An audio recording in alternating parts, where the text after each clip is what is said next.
11वें अध्याय में विश्वरूप का वर्णन है। नाहं वेदैन तपसा न दानेन न चेद्यया सक्येवं विधो दृष्टुम दृष्टवानसि माम यथा। भगवान कहते हैं कि हे अर्जुन, मेरे वास्तविक रूप को वेद पढ़ने वाला व्यक्ति, तपस्या करने वाला व्यक्ति, दान देने वाला व्यक्ति और यज्ञ करने वाला व्यक्ति ये भी तब तक के प्राप्त नहीं कर पाता जब तक कि उसकी श्रद्धा मेरे से ना जुड़े। हम जो कुछ भी कर्म करते हैं, अगर उसके पीछे हमारी श्रद्धा ना हो, तो यदि हमारी श्रद्धा नहीं है तो चाहे हम कितना भी बड़ा यज्ञ कर लें, कितना तपस्या कर लें, परंतु परमात्मा की कृपा नहीं होगा। परमात्मा के वास्तविक स्वरूप को और परमात्मा की वास्तविक भक्ति को वही व्यक्ति प्राप्त होता है जो व्यक्ति परमात्मा से श्रद्धा भाव से जुड़ा हुआ। अगर कोई व्यक्ति दिखावा करने के लिए तपस्या कर रहा हो, कांटे में लेट गया हो, या बहुत प्रकार के खड़े रह करके और दूसरों से सम्मान प्राप्त करने के लिए ये दिखाए कि मैं परमात्मा के लिए इतना कर रहा हूं, तो परमात्मा उससे कभी प्रसन्न नहीं होगा।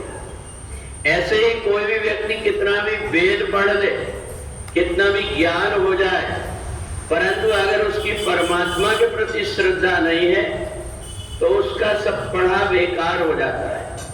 और इसी प्रकार से दान देने वाला व्यक्ति, दान देने वाला जो व्यक्ति होता है, उसके मन के अंदर एक भावना आ जाए कि परमात्मा ने मेरे को इस लायक बनाया है कि मैं ये करने में सक्षम हूं, तो इसलिए मैं परमात्मा का कार्य कर रहा हूं।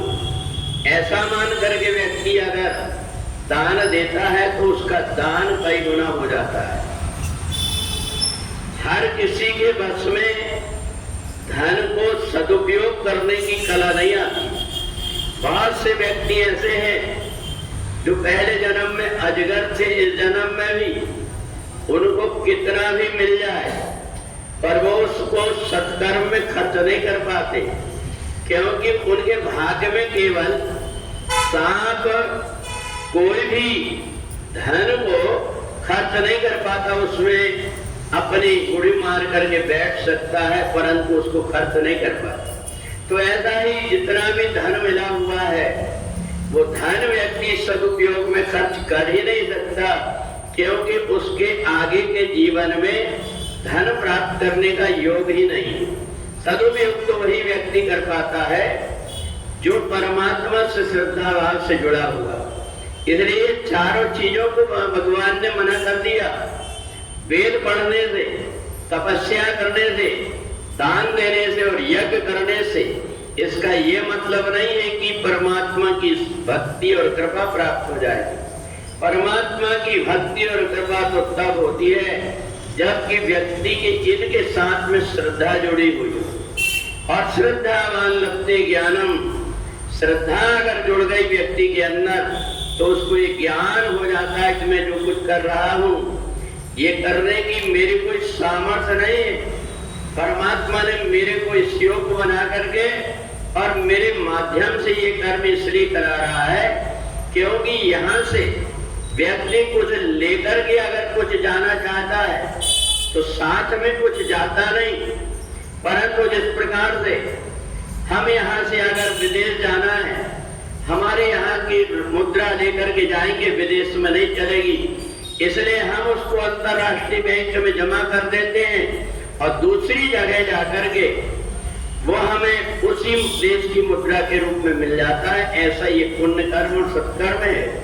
व्यक्ति वैसा एक ढेला भी, एक सुई बराबर भी नहीं ले जा पाता, पर सत्कर्म करने वाला व्यक्ति यहाँ से अंतरराष्ट्रीय बैंक में अर्थात परमात्मा के पास जमा करके जिस लोक में जाता है उस लोक की सुख सुविधा उसको प्राप्त हो जाती है। बोले वृंदावन बिहारी लाल की।